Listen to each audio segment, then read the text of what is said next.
네, 안녕하세요. 코코프토DX 게임 프로그래밍 강의를 계속하겠습니다. 네, 이번 시간은 챕터 6 액션에 해당하고요. 네, 액션이라는 것은 뭐 사실 액션이 없어도 그 기본적인 게임을 만들 수가 있어요. 하지만 그 액션이 있으면 좀 더 화려하고 그런 역동적인 그런 게임을 만들 수가 있습니다.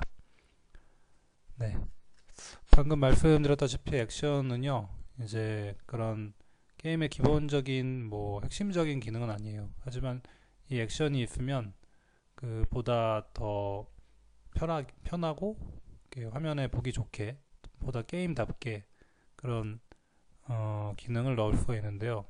화면에서 객체를 이동시키고 또 회전시키고 확대 축소하는 등 그런 이펙트 효과라고 할 수 있겠죠. 그런 것들을 주는 거를 이제 스튜디오 X에서는 액션이라고 합니다. 그리고 지난번에 뭐 스프라이트 같은 경우 다룰 때도 많이 말씀드렸지만 그 코코스토디엑스에서 그 화면에 그려지는 객체는 모두 CC 노드 클래스를 상속을 받아요. 그래서 이 액션도 화면에 보여지는 부분이기 때문에 CC 노드 클래스를 상속받는 객체라면은 모두 액션을 사용할 수가 있습니다.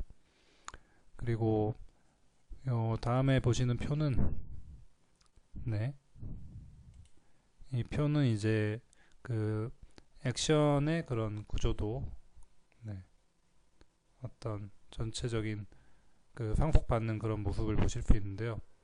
이제 성격에 따라서 이렇게 나뉘어요. 처음에 이제 CC 액션이 제일 위에 있고 그 다음에 어떤 무한히 반복되지 않는 그런 액션들 여기서 다시 인스턴트 같은 경우는 단발적인 그런 액션을 얘기하고요. 인터벌은 지정한 시간 동안 뭐 반복되는 그런 걸 얘기하고요. 요거랑 좀 다른 개념으로 CC 팔로우나 CC 스피드 같은 좀 특이한 액션도 있습니다. 네. 책이랑 같이 보면서 말씀을 드릴게요. 책에서 보시면은 이제 페이지로는 120페이지, 네, 119페이지부터 시작해서 지금 120페이지로 넘어가고 있고요. 네, 기본적으로는 이제 가장 기본적인 액션이라면 그 위치를 이동시키거나 오브젝트의 크기를 변경하거나 하는 그런 액션이 되겠는데요. 먼저 CC move by 액션을 설명을 드릴게요. 네, 그 예를 들어서 먼저 설명을 드리는 건데요. CC move by 같은 경우는 아까 표에서 보셨던 CC 액션 인터벌, 네, 요게 사실 가장 많은 경우가 여기에 속해요. 네, CC 액션 인터벌의 자식 클래스고요. 이걸 상속을 받아서 CC move by 클래스, 이 클래스를 이용해서 만드는 액션이고요. 지정한 시간 동안 객체 위치가 변경이 됩니다. 이거를 이런 액션 기능 없이 뭐 물론 구현을 할 수 있겠죠. 뭐 매 틱마다 뭐 특정 수를 더해서 이렇게 뭐 위치값을 바꿔주는 거를 직접 구현할 수도 있지만 이 코코스토디엑스에서 제공하는 액션 기능을 이용하면은 이렇게 코드 한 줄로서 이 부분을 구현을 할 수가 있는 겁니다. 네. 그래서 무브 같은 경우 지금 다른 액션들도 다 마찬가지겠지만 어떤 기준이 있어요. 예, 무브 바이랑 무브 투 뭐 보시면은 120, 교재 122페이지 보시면은 표 6-1에서 보시면 CC move by, CC move to, 그 다음 CC jump by, CC jump to 이렇게 있는데요. by랑 to의 차이 같은 경우는 by는 이제 어떤 현재 위치를 기준으로 어떤 액션이 이루어지는 거고요. to 같은 경우는 이제 그러니까 by는 상대적인 거고 to는 절대적인 그런 값을 얘기를 하는 거예요. 그래서 뭐 여기서 네 50, 10이라면은 뭐 현재 위치를 기준으로 하는 거고요. 그 다음에 여기가 뭐 액션 2라면은 이제 그 나의 현재 위치와 상관없이 그런 절대값 그 지정한 값으로 이동을 시키겠죠. 이렇게 비단 무브만 해당하는 게 아니고요. 모든 그런 액션들이 by랑 to 뒤에 by랑 to가 붙는 걸로 이게 상대적인 그런 액션이냐 아니면 그런 현재 그런 상황과 상관없이 절대적인 액션이냐 요거를 이 by가 붙냐 to가 붙냐로 구분을 해주시면 되겠습니다. 네, 스케일 같은 경우도 마찬가지죠. 여기서 by면은 만약에 by고 이제 파라미터가 2가 들어갔다면 뭐 현재 뭐 스케일 값이 2인데 바이가 2라면은 이제 뭐 4배가 되겠죠. 근데 스케일 2라면은 현재 나의 스케일과 상관없이 이제 스케일 값이 2가 돼서 작동을 하겠죠. 네, 그렇게 생각을 이해를 해주시면 될 것 같고요. 네, 다음으로 뭐 기본 액션이 여러 가지가 있어요. 아까 크기 변경이랑 위치 변경이랑 크기 변경이 있었는데 이런 걸 가장 많이 쓰지만 다른 뭐 회전 변경 액션, 뭐 네, 로테이트 시키는 거죠. 표시 변경은 쇼 같은 경우는 화면에 보여주고 하이드는 뭐 네, 단어 뜻 그대로예요. 사라지게 하고 블링크는 이제 깜빡깜빡거리게 하는 거겠죠. 네, 다 마찬가지고 하고 그다음에 불투명도 변경 액션은 그 이제 코프2D뿐만이 아니라 모든 게임에 보면 오파시티라고 그 불투명도 값이 있어요. 이거를 페이드 인 페이드 아웃 시키면서 이 불투명도 값을 조절을 하면은 페이드 인 페이드 아웃 이런 효과가 나타나는 거죠. 서서히 나타나고 서서히 사라지고 이런 거 하는 게 CC 페이드 인, CC 페이드 아웃이고요. 네, 색상 변경은 뭐 말 그대로 일정한 시간 동안 지정한 색상으로 색깔을 변경을 해주는 거죠. 네, 지금 뭐 제가 책을 하나하나 더 설명드리기는 힘들 것 같고요.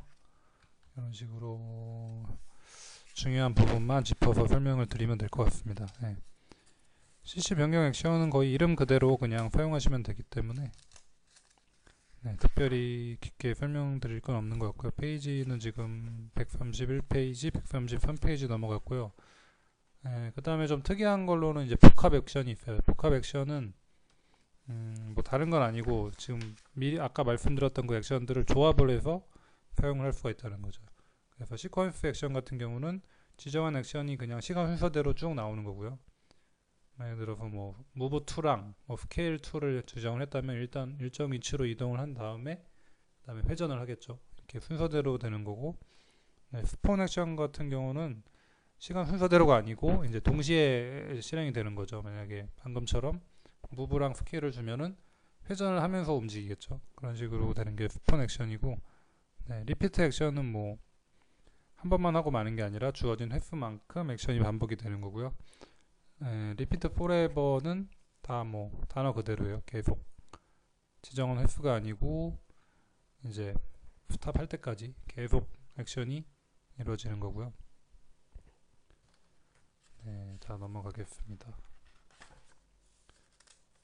그래서 지금 136, 137페이지, 139페이지까지 다 여기 해당하는 부분이고요.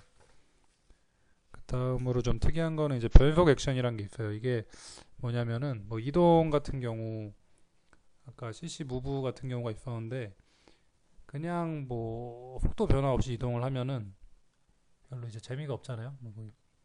근데 우리가 게임에서 필요한 거는 이렇게 뭐 만약에 UI 창이 나타나고 사라지고 같은 경우도 처음에는 뭐 빨리 UI 창이 나타나다가 서서히 느려지고 들어갈 때는 뭐 반대로 네, 느려지다가 점점 빨리 가거나 아니면 뭐 캐릭터가 점프를 뛰거나 뭐 통통 튀는 효과 같은 거 할 때 이게 움직임이 속도가 일정하다면은 그 현실감이 없겠죠 아무래도.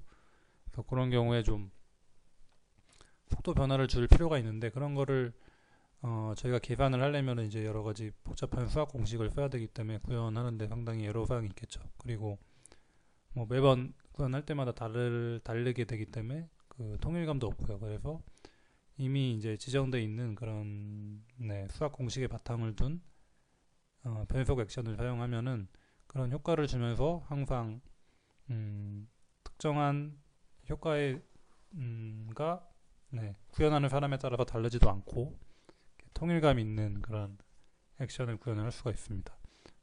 자주 사용하는 것들은 이제 그래프를 보시면은 이제 시간이 지남에 따라 점점 만약에 무브라면은 점점 빨라지고 이제 아웃 같은 경우는 이제 처음에 빠르다 점점 느려지고 네, 이런 같은 엘라스틱이라고 해서 이렇게 좀 변화가 좀 큰 그런 그래프를 보실 수가 있고요. 네, 이런 걸 사용하시면은 네, 뭔가 네, 아마추어틱하지 않고 프로가 만든 것 같은 그런 게임의 느낌을 줄 수가 있겠죠. 네, 그 다음으로는 이펙트 액션 지금 147 페이지 49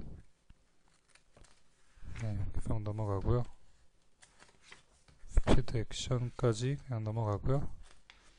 네, 그 다음에 이제 이펙트 액션인데요. 책에는 지금 이게 오타인데 6.4가 아니고 6.5죠. 6.5가 이제 이펙트 액션인데, 이펙트 액션은 좀 다른 액션하고는 조금 다르기 때문에 잠깐 설명을 드리면은, 격자 개념을 사용하거든요. 그래서 격자라고 하면은 이제 매트릭스, 뭐 타일 이런 느낌이라고 생각하시면 될 것 같은데요. 지금도 이제 화면에 보시면은 이렇게 타일 단위로 나눠져 있잖아요. 이렇게 해서 격자에 보면 이제 정점들이 있죠. 이런 사각형이라면 이렇게 정점이 4개가 있는 거고요. 이 정점을 버텍스라고 하는데, 네, 3D 그래픽스에서 많이 쓰는 용어죠. 이 정점들을 움직이면서 그 위에 있는 오브젝트들이 같이 따라서 움직이는, 네, 그런 효과입니다. 이런 거 이제 제가 예전에 야구 게임 만들 때 여기 타격을 하면은 이제 공이 야구 공에 맞는 순간 이렇게, 네, 약간 현실이 그 장면이 왜곡이 되는 이런 효과를 줄 때 이런, 네, 액션을 사용을 했었습니다. 그다음에 뭐 특수 액션은 이제 앞에서 설명하지 않았던 액션들인데요. 뭐 콜 펑션이나 CC 팔로우 같은 경우인데, 콜 펑션은 이제 액션을 수행하고 나서 특정 함수를 호출을 하는 거예요. 네. 그러니까 저희가 이제 액션이 끝나는 시점 같은 거를 파악하기가 힘들잖아요. 이렇게 뭐 정확하게 맞추기도 힘들고, 물론 뭐 이렇게 뭐 업데이트 함수 같은 데서 돌려서 할 수도 있지만 정확하게 하기도 힘들고 상당히 번거롭죠. 그러니까 근데 컬 펑션 같은 기능을 사용하면은, 예, 뭐 예를 들어서 특정 함수가 끝나고 난 뒤에 뭐 다음 씬으로 이동을 해라.